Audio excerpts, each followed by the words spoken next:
വിമർശിക്കാൻ എല്ലാവർക്കും കഴിയും, പ്രവർത്തിക്കാൻ പലർക്കും കഴിയില്ല. അങ്ങനെയാണ്. പ്രവർത്തിക്കുന്നവർക്ക് വിമർശനങ്ങൾ ഉണ്ടാവും, അത് സ്വാഭാവികം. യാതൊരു പ്രസംഗവും നടത്താത്തവർക്ക് പ്രസംഗത്തിന് വിമർശനം ഉണ്ടാവില്ല. ഒരു പ്രവർത്തനവും നടത്താത്തവന് പ്രവർത്തനത്തിന് വിമർശനം ഉണ്ടാവില്ല. പ്രവർത്തിക്കുന്നവർക്ക് വിമർശനം ഉണ്ടാവും, പ്രസംഗിക്കുന്നവർക്ക് വിമർശനം ഉണ്ടാവും.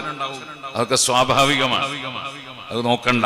ഞാൻ ഈ അടുത്ത് കേരളത്തിൽ ഒരു തെരഞ്ഞെടുപ്പ് നടന്നപ്പോ ഒരുപാട് സ്ഥലങ്ങളിൽ നല്ല യുവതികളായ സ്ത്രീകളും വയസ്സുള്ള സ്ത്രീകളൊക്കെ റോട്ടുമ്മലിറങ്ങിയിട്ട് ആണുങ്ങളെ കൂടെ കൂടിക്കലർന്ന് തുള്ളുന്ന കുറെ ചിത്രങ്ങൾ കണ്ടു.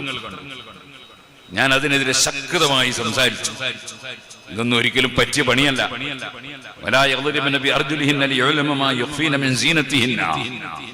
സ്ത്രീകൾ അവരുടെ ഭംഗി പ്രകടിപ്പിക്കാനുള്ളവരല്ല, അവരുടെ ഭംഗി മറച്ചു വെക്കേണ്ടവരാണ്.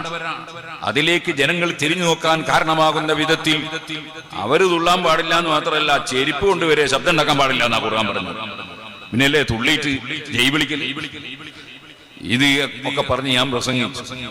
അതിന് എനിക്ക് സമ്മാനം കിട്ടി. എന്തറിയോ? 2 ദിവസം മുമ്പ് എന്റെ സുഹൃത്ത് ഇബ്രാഹിം സഖാഫി എനിക്കൊരു വോയിസ് അയച്ചു. അതിൽ ഒരാൾ മലപ്പുറം ജില്ലയിൽ നിന്നാണെന്ന് തോന്നുന്നു. ഒരാൾ അതിൽ പറയാണ്, പേരോട് അബ്ദുറഹ്മാൻ സഖാഫിന്റെ വീട്ടിൽ മകളെ കല്യാണം നടന്നു. മഞ്ഞ കല്യാണം, ചുവപ്പ് കല്യാണം, പച്ച കല്യാണം, നീല കല്യാണം, 5 ദിവസം കല്യാണം, പൊടി പൊടിച്ച കല്യാണം. ഇതൊക്കെ നടത്തിയിട്ടല്ലേ ഇത് പറയുന്നത് എന്ന് പറഞ്ഞു. അത് ശരിയാണോ എന്നാണ് ആ വോയിസ് അയച്ച ആൾ ചോദിക്കുന്നത് ഇബ്രാഹിം സഖാഫിയോട്. ഇബ്രാഹിം സഖാഫി പുല്ലൂക്കര ജുമാഅത്ത് പള്ളിയിൽ അദ്ദേഹം ചെറിയ കുട്ടിയായിരുന്ന സമയത്തെ അവിടെ പഠിച്ച ആളാണ്. അതുകൊണ്ട് ഞങ്ങൾ അന്ന് മുതൽ അദ്ദേഹത്തിന് തഫ്സീർ ജലാലിയൊക്കെ ഞാൻ വായിച്ചോതി കൊടുത്തതാണ്. അദ്ദേഹം നമ്മുടെ സ്ഥാപനത്തിലെ പ്രധാന മുദരിസ. അപ്പൊ ഞാൻ പറഞ്ഞു വരുന്നത്, അദ്ദേഹത്തിന് അത്രയും കൊല്ലത്തെ പരിചയമുണ്ട്. അദ്ദേഹം എന്റെ നാട്ടുകാരനും കൂടിയാണ്.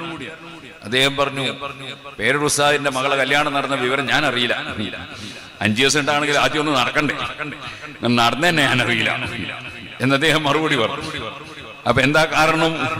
സ്ത്രീകളെ രംഗത്തിറക്കി തുള്ളുന്നതിനെതിരെ പ്രസംഗിച്ചാൽ അതിനെന്തെങ്കിലും ഒരു പകരം കൊടുക്കണമല്ലോ. ഇതുപോലെ പ്രസംഗിക്കുന്നവർക്ക് വിമർശനങ്ങൾ ഉണ്ടാവും, അതിലും സ്വാഭാവികമാണ്. അതെല്ലാം കണ്ട് മനസ്സിലാക്കി ഒരുങ്ങിയിട്ട് തന്നെയാണ് പ്രസംഗിക്കാൻ നടക്കുന്നത് എന്ന് വിമർശകർ മനസ്സിലാക്കിയാൽ. പരിശുദ്ധ ഖുർആനിൽ അല്ലാഹു പറഞ്ഞില്ലേ, ലുഖ്മാനുൽ ഹകീം റളിയല്ലാഹുവിന്റെ ഉപദേശം, ഉമർ ബിൽ മഅറൂഫി വൻഹി അനിൽ മുൻകർ വസ്ബിർ അലാ മാ അസാബക് ഇന്ന ദാലിക മിൻ അസ്മിൽ ഉമൂർ. തീരുമാനിക്കപ്പെട്ട കാര്യമാണ്.